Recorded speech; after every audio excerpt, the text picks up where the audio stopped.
When you think of Tokyo's Haneda Airport, what comes to mind?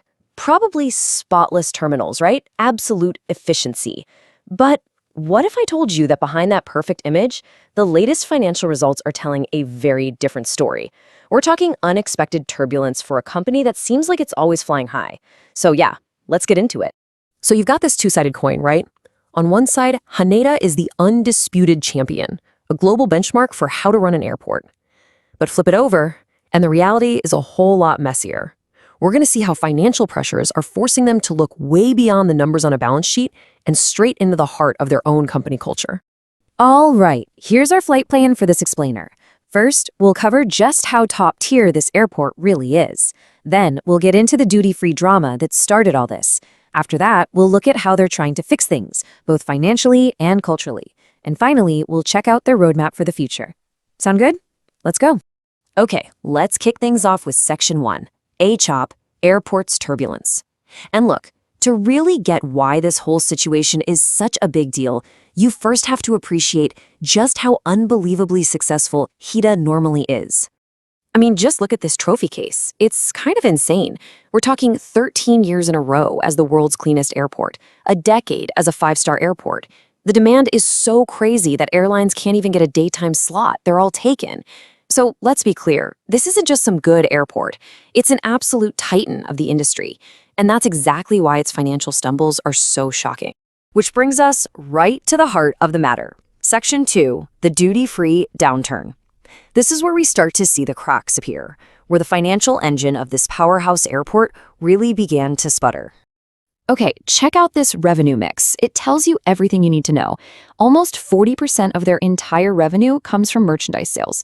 Think about that. That's duty-free, souvenirs, the whole shebang. It's their #1 moneymaker, and it's not even close. So you can see how if that one part of the business starts to struggle, the whole airport feels it. Big time. All right, so here are the actual financial results. Now, I know this is a wall of numbers, right? Don't worry, you don't need to read all of it. There's really just one number in here that tells the most important part of the story. Let's pull that out and look at it. And there it is, -10%. That's a 10% drop in duty-free sales year over year. Now remember, that's their biggest source of income. When your #1 cash cow drops by 10%, that is a massive red flag. That's the kind of number that gets everyone in the boardroom sitting up straight and paying attention.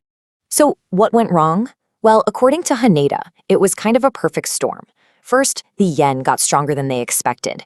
For international tourists, that means those fancy watches and perfumes in the duty-free aren't such a great deal anymore. And second, the previous year was just unbelievably good. So they were trying to beat their own all-time high score, which is always a tough thing to do. Okay, so the alarm bells are ringing. What do you do? Well, with their main revenue engine sputtering, Haneda's management had to move fast to stop the bleeding. And they didn't mess around. They're slashing 2.4 billion yen from their annual budget. Think less spending on travel, transportation, that sort of thing. But the huge move? They slammed the brakes on a massive 4.7 billion yen lounge expansion. Why? Because the cost to build it had basically doubled. And to top it all off, if you're flying domestically, you're going to see a bump in your passenger fees. They're tightening the belt everywhere they can.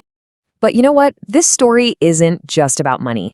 As the new management started digging, they realized the financial problems were just a symptom of something much, much deeper.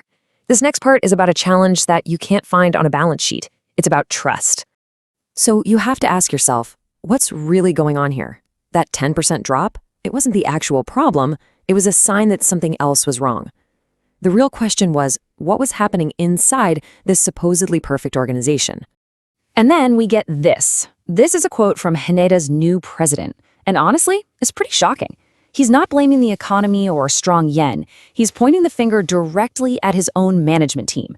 He talks about a lack of compliance awareness and a culture that lacks psychological safety. Think about what that means. It means people were afraid to speak up. So who's going to raise their hand and say, hey, maybe our sales forecast is a little too optimistic, or these construction costs are getting out of control? Nobody. And that right there, that changes everything. So, in response, they've rolled out this 4-step plan to fix things. Step 1, a big management shakeup. Out with the old and bringing in a majority of outside directors to keep everyone honest. 2, beefing up their internal oversight.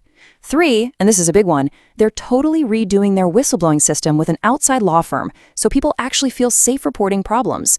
And 4, they're creating a new committee that includes frontline employees, so the people on the ground actually have a voice. Okay, so all of this brings us to our last section today, Haneda's next flight plan. With all this turbulence, both financially and culturally, how is it changing where the airport is headed in the long run? This here is taken straight from their presentation to investors, and it basically lays out their new philosophy. You can see it's a strategic roadmap, and it's all about making a fundamental change in how they think about growth. And this really boils it all down. The most important thing here is that shift from quantitative to qualitative growth. What does that mean? It means they're not just chasing bigger numbers anymore. It's not about growth at any cost. Instead, the focus is now on sustainable growth. Stuff like generating reliable cash flow, being smarter with their money, and, building a company that's more resilient and that people can actually trust. Which leaves us with the big question, right? Can Haneda pull this off? They're not just plugging a hole in their budget. They are trying to perform major surgery on their entire corporate culture and strategy. It's a massive undertaking. But if they can navigate this turbulence, they might just come out the other side not only as one of the world's best airports, but as a fundamentally stronger and more sustainable company. We'll have to wait and see.